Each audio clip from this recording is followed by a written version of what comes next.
Il ne faut pas se tromper, il suffit d'ouvrir les médias pour voir jusqu'à quel point l'islam est présent et faussement représenté par des individus qui ne représentent absolument ni l'islam ni son esprit. L'islam nous enseigne l'amour, la compassion, à être de meilleures personnes, à vivre en paix, en harmonie, les uns avec les autres. Plus je repousserai le mal par ce qu'il y a de meilleur, et plus je me rapprocherai du paradis bi'idhni rabbil ardi was sama. Car le musulman doit faire comme le prophète sallallahu alayhi wa sallam. Quand on lui fait du mal, quand on l'insulte, quand on fait quelque chose, il dit qu'Allah Ta'ala le pardonne. Le prophète Mohammed, que la paix soit sur lui, a résumé l'islam comme l'enseignement de la noblesse de caractère et du comportement d'excellence. Chaque prophète a été envoyé pour son peuple. Le prophète Mohammed alayhi salatu wassalam a été envoyé en tant que miséricorde pour l'ensemble de l'humanité, pour l'ensemble des gens. Le prophète alayhi salatu wassalam, il nous dit qu'Allah il a interdit le paradis. Interdit le paradis à celui qui désobéit à ses parents. Et vous savez qu'après le tawhid, l'acte le plus important en islam, c'est d'être bienfaisant vis-à-vis de ses pères et mères. Chez les sahaba, il disait, quand il y avait un scorpion qui est rentré dans un trou, il a mis sa main et il s'est fait piquer. On lui dit, pourquoi tu mets ta main alors qu'il y a un scorpion? Il dit, parce que j'ai peur que ce scorpion il sorte et qu'il ne pique ma mère. Le prophète sallallahu alayhi wa sallam dit, celui qui tuera un oiseau sans raison se retrouvera face à cet oiseau le jour de la résurrection et l'oiseau dira, Seigneur, questionne-le. Pourquoi est-ce qu'il m'a tué? Au pèlerinage, haram, tu ne touches pas aux arbres. Écologie, mais tout ça, il faut que vous le disiez aux gens. Ibn Taymiyyah rahmatullahi alayhi dit, les œuvres du cœur sont les fondements de la foi. Parce que le jeûne, le hajj, bâtir des mosquées, donner de son argent, toutes ces actions-là sont là pour un but, sont là pour une raison. C'est travailler ton cœur. Et comme on l'a dit depuis le début de la khutbah, le plus important, c'est de se présenter à Allah le jour du jugement avec un cœur saint. Avec un cœur saint.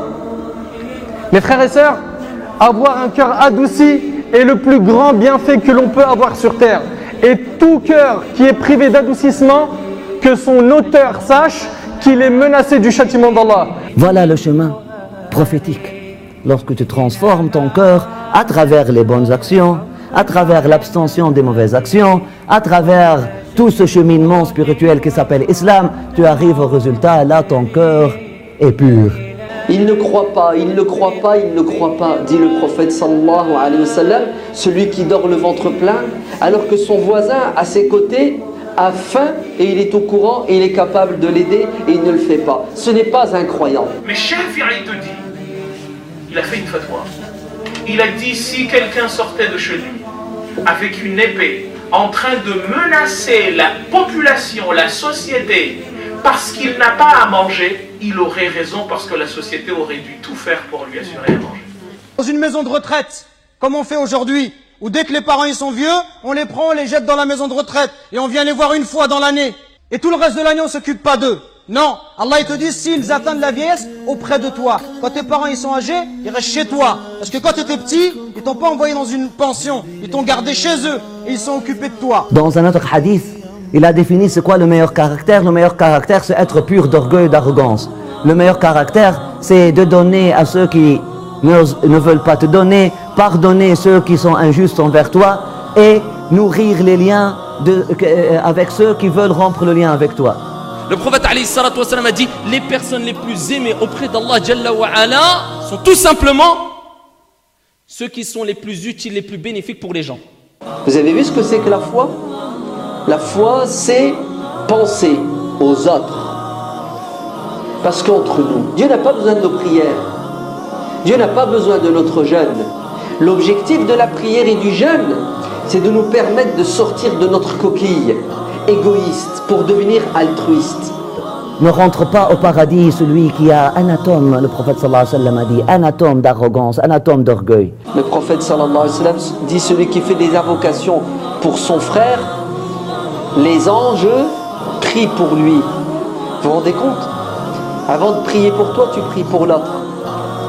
Et Dieu te donnera, parce que c'est beau, c'est magnifique comme sentiment. C'est vouloir souhaiter à l'autre le bien.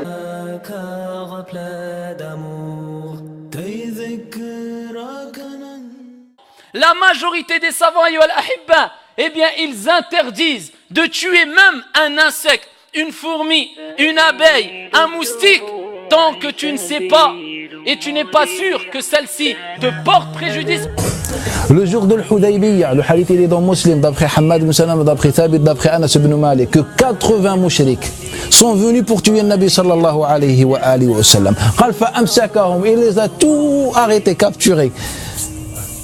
Repartez, vous êtes libres. La haine doit être combattue par les armes de l'amour et du bien.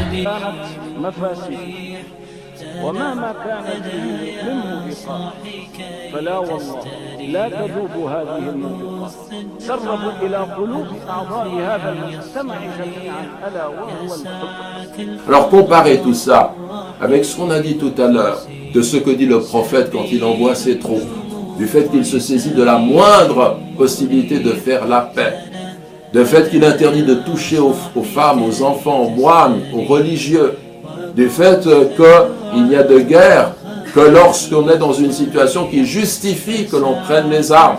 Nous autres musulmans, nous devons nous avancer en montrant quelle est la réalité de l'islam, quelle est la beauté de l'islam, quelle est la grandeur de l'islam. Et ceux qui ne le voient pas, qui cherchent justement à se focaliser sur tout ce qui relève des clichés, des préjugés, de ce qu'ils sont seulement capables de voir. Voyons, on voit toujours les choses à travers ses lunettes. Quelqu'un qui porte des lunettes noires, il voit tout en noir. Il est incapable de voir la lumière. Des gens qui vous parlent de l'islam à longueur de temps, et ils ne voient rien du tout, parce qu'ils ont des lunettes noires. Il faudrait qu'ils commencent un peu à éclairer leur horizon par, justement, une compréhension saine de ce que dit l'islam. Donc rien à voir avec ce mouvement qu'on appelle Daesh, qui est une imposture, une vaste imposture.